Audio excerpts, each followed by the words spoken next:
Hey, uyayazi le couple ehlukana njalo leyo kungathola ukuthi isihlukane ka34 uyazile nje babeke baxabana bahlukana futhi mabehlukene banixoxela bonke mawunomngani nje phakathi kwabo awuvelelwe ngoba uzoze zokuxoxela athi hey mngani nami sengi right sengi free sengize ngaphuma hayi ngikhulumile noSibanibani ngathi asiyeke lento yethu ngeke ayindawo ngoba bengibona ukuthi nje yabo le relationship i destroy impilo zethu iyahlukumeza ayibungeke ngeke sengihlukumezekile awu nawe ke mangabe kuukuthi awuyazi lempilo awuyazi lenhlobo yabantu vele ugaxele uxoxe ukhulume konke uthi hawu impela hayi ngiyakubongela ngoba hayi nathi nje kade siyibuka lento yenu ukuthi hayi ngeke ayikho right nixabana njalo niyashayana futhi nje uSibanibani akakufanele vele wena udeserve umuntu oright kanti uyagaxela uthi ngakusasa uthi nihla efonini uvela babone ku WhatsApp bagcwele iscreen kuyi-status and ama message akhona uyabona ukhuluma nani kuvele kushiwo ukuthi baby cishe ngakuluza ngenxa yabantu abanomona ngothando lwethu yabo mina nawe asisoze sahlukana uyabona lapho usuyacabanga ukuthi ngake ngathini konje ngathini nje imbi ngalaba bantu ngoba obvious usehambile wayomtshela umuntu wakhe and uma babuyelana ngegama lenu vele lo munye uncenga ngakho ukuthi manje uzovuma sijabulisa abantu sihlukane impela ngoba mina ngiyazi uyangithanda abantu laba nefamily yakhe abangafuni mina nawe sithandana hayi nalona omunye naye mayesexola shathi hayi nami ngiyayibona lento oyishoyo ngoba hayi nami bebengena lapha ekhaya beshintsha usuke engasasho ukuthi uyo kade iphume yakubantu yobaxoxela usuke sethi bebengena ekhaya beshintshana bezongibongela ukuthi sesihlukene hey abantu inyoka cabanga abantu ungathi abantu ba right ungathi abantu ba happy nge-relationship yenu kanti abantu bakhuluma yonke into bayanihleba ngiyakutshela ke kade besihleba bethi uSibanibani nje akasifuni ngabo uSibanibani basifuni awu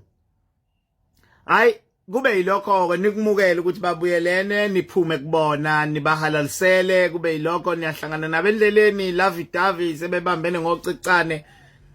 awuzothi usathi ubheke lokho kusuke futhi lokho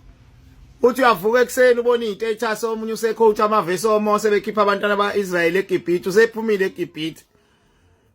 eGibhithe siyahalalisa omnye ngaze afune ngisho isonto eliseduza ahamba ayoyinikela sonto athi hayi bazalane sengithi nama ngizosonta mina bazalane bengivele ngimthanda uNkulunkulu kodwa inkinga ukuthi nje relationship ebengikuyo ngoba useyohlala ngale relationship yakhe manje umuntu obekade ngithandana naye nje ubekade engafuni ngisonte so ke ngiyambonga uNkulunkulu nami sengithe nje ngizobonga ngibonga uNkulunkulu ukuthi useze wangisiza wangikhipha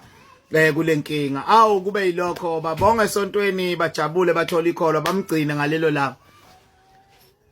noma amasonto amabili amathathu emveni kwalokho sehambile futhi sebebuyelene nomuntu wakhe ubuyele khona eGibhithe bahambile abanye abantwana baqhubeka bayizweni lesithembiso wajika yena wawalka wabuyele emuva waphambana nabo phela angithi wayethe uphumile eGibhithe futhi sekubuyele emuva hayi kuthulweke futhi kubukwe lokho 1-2 months down the line sekusukile futhi lokho yobabona sebeyaqhubana baye police station sekuyaqhutshana kiwe police station hawu yini kwenze njani nofuna iaffidavit kwenze njani hayi noma mngani ngizobuye ngixoxele khona indaba esawulungisa ngapha uyothi uyeza ngakusasa kade beyobophana lo munye ubeyovula icala lo munye ubeyokwenza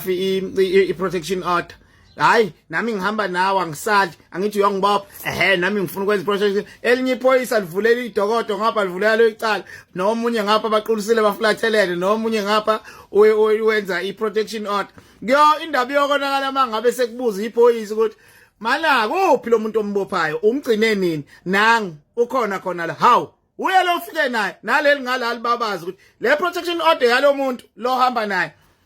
manje sithe asize sobabili ngoba hayi ngeke nathi sesifuna ukuyiyeka lento athi maphoyisa hamba ike nilungise inkinga zenu ngoba manje seza kanje and uyezwa khona la police station makuphikiswana ethi omunye hayi